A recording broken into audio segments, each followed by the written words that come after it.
Oi meninas, no vídeo de hoje eu quero te ensinar a fazer o passo a passo para você fazer esses 3 modelinhos aqui. Com apenas uma modelagem, tem esse daqui, que é um shortinho bem simplesinho, só com um elástico na cintura e coloquei um lacinho aqui. E tem esse daqui que é um shortinho clochard, que eu fiz uma bainhazinha aqui, ó, italiana, viradinha. Coloquei um elástico por dentro, né? Fiz o túnelzinho para colocar o elástico e aí ele fica com esse babadinho aqui.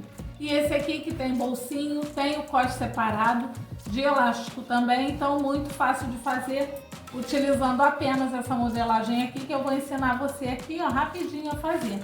Para fazer esse daqui, ó, que tem o bolsinho e o cós dele é separado, é de elástico também, mas você vai pegar a mesma base, você só vai cortar ela aqui ao meio, aqui é a frente, aqui é a costa, ele vai ficar assim, porque aqui nós temos que colocar o bolso, então você vai desenhar o seu bolso aí, ó, é fácil de fazer e o espelho do bolso, então você vai fazer isso aqui.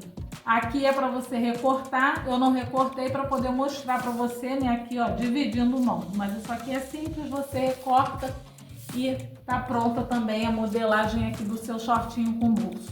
Então meninas, para quem ainda não me conhece, eu sou Vânia Lopes, se inscrevam aqui no canal, porque mesmo sendo iniciante, você vai conseguir já começar a fazer as suas próprias peças.